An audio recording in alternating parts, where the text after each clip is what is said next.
जय श्री बालाजी महाराज, श्री शिवाय नमस्तुभ्यम। ईश्वर की कृपा आप सब पर बनी रहे। तुला राशि 27 मई से 2 जून 2024। जानते हैं क्या कुछ लिखा है समय ने तुला राशि से जुड़े जातकों के जीवन में 27 मई से 2 जून 2024 के मध्य।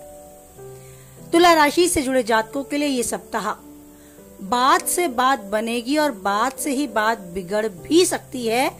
ऐसे में आपको लोगों के साथ बातचीत या कोई बड़ी डील करते समय बड़े विनम्रता से बात व्यवहार करना होगा, तभी आप फायदे में रह सकते हैं।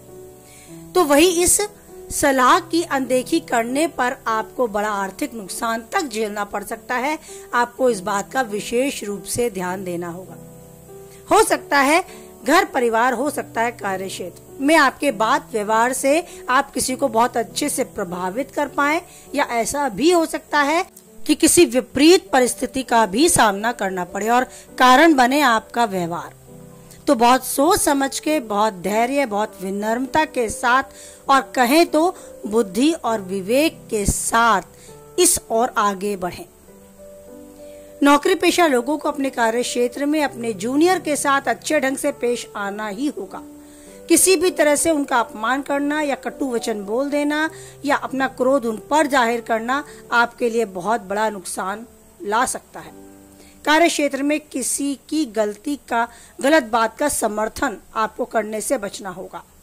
किसी के साथ हंसी मजाक करते समय भूलकर भी ऐसी बात ना कहें जिससे किसी का दिल दुखे, अन्यथा आपके वर्षों से बने बनाए संबंध टूट सकते हैं।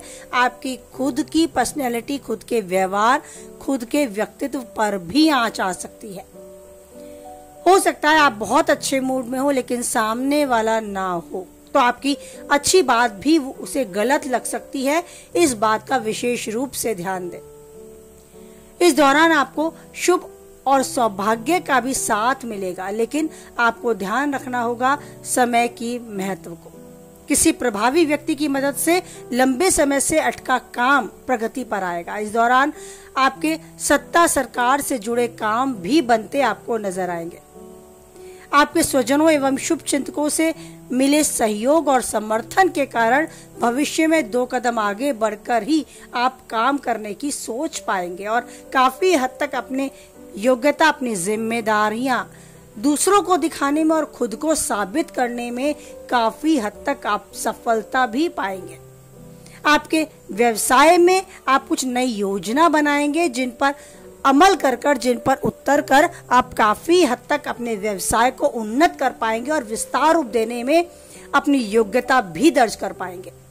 बाजार में आपकी साख बढ़ेगी। आप इस मंदी और तेजी के बीच अच्छा संतुलन बनाकर अपने प्रतियोगियों को पछाड़ने में भी कामयाबी हासिल कर पाएंगे।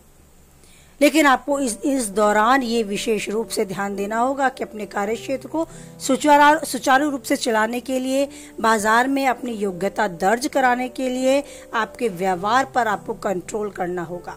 ये समय आपको स्पेशली विशेषकर आपके व्यवहार, आपकी गतिविधियों पर नजर दौड़ाने के लिए कहता है। कहीं कुछ गलत या कहीं कुछ जल्दबाजी तो आप नहीं कर बैठे, इस बात को सोचकर कदम बढ़ाएं। रिश्ते नातों की दृष्टि से ये सप्ताह थोड़ा उतार चढ़ाव भरा रह सकता है। हो सकता है आपके किसी बात से, आपकी किसी गतिविधि से आपके घर के बड़े नाराज हो बैठे, या आपका अच्छा करने के बाद भी कुछ ऐसा समय आपको देखने को मिले कि किसी की नकारात्मक सोच आपकी गतिविधियों पर हावी हो रही है। तो आप समय की धारा को समझें, अपनी बात को सबके समक्ष सही समय में और सही तरीके से प्रस्तुत करने का अवसर ले और जरूर करें। अगर आपकी बात आप अपने सबके समक्ष अच्छे से रख पाते हैं तो आपके बीच आए तनाव को और उलझन को आप दूर कर पाएंगे। भूमि भवन आदि से संबंधित कोई स्वजन के साथ वाद विवाद हो सकता है और वाद विवाद भी गहरा रूप ले सकता है। तो भूमि भवन से संबंधित किसी मामले में अभी आप उलझे ही नहीं। किसी तीसरे व्यक्ति की जरूरत से ज्यादा दखल अंदाजी से आपके रिश्तों में कुछ खटास आ सकती है। अगर आप प्रेमी जीवन जी रहे हैं या कहे वैवाहिक जीवन में भी हैं, तो भी किसी को इतना अवसर ना दें, किसी को इतना ज्यादा महत्व ना दें कि वो आपके और आपके जीवन साथी या आपके और आपके प्रेमी के बीच में आए और दखल अंदाजी करे या आपके और उनके बीच में आकर दूरियां पैदा करे। अच्छा रहेगा कि आप सामने से आकर अपने सही और अच्छे नपे तुले शब्दों में अपनी बात को रखें और अपने जीवन साथी को अपने पक्ष में लेके चलें। अगर अभी प्रेमी जीवन जी रहे हैं तो अपने प्रेमी को भी अपनी बातों, अपनी भावनाओं से सब कुछ साफ करते चले। उनके मन में वो गलतफहमी पनपे ना, कोई बड़ा रूप ना ले। इस बात के लिए खुद की जिम्मेदारी लें और अपने भावों को उनके सामने व्यक्त करने से बिल्कुल भी ना पीछे हटे। बात करें आपके स्वास्थ्य की तो आपको अपनी सेहत पर ध्यान देना ही होगा। ये समय आपको अपनी प्रतिरोधात्मक क्षमता को बढ़ाने के लिए भी आगाह करता है। कोई पुरानी बीमारी है जो पहले से चली आ रही है और अभी तक उसके निवारण के लिए आप लापरवाही बरत रहे थे, तो उसके लिए कदम उठाएं। कैसे उस बीमारी से छुटकारा पा सके उसके लिए यथासंभव प्रयास करें, नहीं तो उसे सही करना या उसके इलाज आपके हाथ में ना रहे। ऐसी परिस्थिति आए उससे पहले आपको उसके लिए कदम उठाना होगा। हो सकता है कोई पेट से संबंधित या नेत्रों से संबंधित रोग भी आपको इन दिनों घेर सकता है, तो आपको अपनी खान पान का भी ध्यान देना होगा। और अगर नेत्र रोग से संबंधित आप पहले से हैं तो उसे बढ़ने ना दें, उसके निवारण के लिए कदम उठाएं।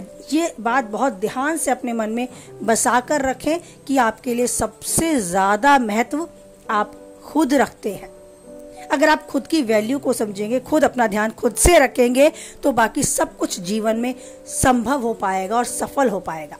तो अपनी सेहत के प्रति बिल्कुल लापरवाही ना बरतें। सेहत है तो सब कुछ है। जीवन का हर आनंद संभव है यदि आप ऊर्जावान हैं और सेहतमंद हैं।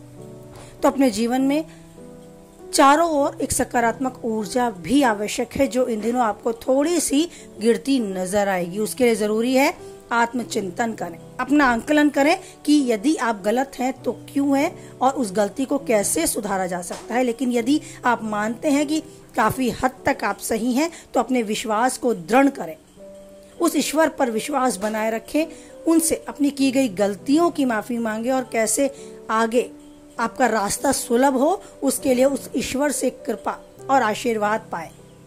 जीवन के हर सफर को सुलभ करते चले, ईश्वर का साथ पाते चले, कुछ समय उस ईश्वर के साथ अवश्य बिताए। हाँ, जो चाहते हैं वो उनसे मांगे, पर ये जरूर कहे कि मुझे वो चाहिए। अगर मेरे लिए सही है तो प्लीज दे दो, क्योंकि हमें नहीं पता, हमने अपना भविष्य नहीं देखा, लेकिन ईश्वर हमारा लालन पालन करता है, उसे हमारे बारे में सब कुछ पता होता है। तो हमारे लिए क्या सही क्या गलत है वो ही जानता है। कुछ भी मांगने से पहले जरूर कहें कि हमें वो दें, लेकिन अगर हमारे लिए वो सही है तो दें। और उन सब चीजों के लिए उसका आशीर्वाद, उसका उपहार जो हमें मिला है, जो गिना नहीं जा सकता और पैसों से खरीदा नहीं जा सकता, उन सब चीजों के लिए उस ईश्वर का धन्यवाद करते जरूर चले, क्योंकि हमारे पास बहुत कुछ ऐसा है जो किसी और के पास है ही नहीं। तो उन सब चीज़ों के लिए जो ईश्वर ने हमें आशीर्वाद स्वरूप दी हैं, उन सब चीज़ों के लिए ईश्वर का आशीर्वाद जो हमें मिला है उनके लिए उनका धन्यवाद करते चलें। और एक साथ ही स्वस्थ शरीर और स्वस्थ मस्तिष्क जो एक अमूल्य चीज़ है हमारे पास है, उसके लिए तो सबसे पहले धन्यवाद करें। और जीवन के सफर में यूं ही आगे बढ़ते चलें, जो चाहते हैं वो पाए और उन्नति के शिखर तक पहुंच जाए। ईश्वर पर बनाए रखें अटूट विश्वास। इसी के साथ वाणी को विराम देते हैं। कुछ हद तक वीडियो से सहमत आप रहते हैं तो लाइक करें, किसी के काम की पाते हैं तो उस तक शेयर करें, और पहली बार चैनल पे हैं, बने रहना चाहते हैं तो चैनल को सब्सक्राइब करें। साथ ही नोटिफिकेशन बेल को भी ऑन करें, जिससे आने वाली वीडियो की सूचना आप तक पहुंच जाए। और बनाए रखें एक अटूट विश्वास उस ईश्वर के साथ, क्योंकि कोई है या नहीं है, परिस्थितियां बदलती हैं, लोग भी बदलते हैं, बस एक वो ईश्वर ही है जो कभी नहीं बदलता, कभी नहीं छोड़ता हमारे सर पे से अपना हाथ। तो यूं ही मिलता रहे हमें ईश्वर का आशीर्वाद, उनका साथ। बोले इसी विश्वास, इसी उम्मीद के साथ। जय बालाजी महाराज, जय माता दी।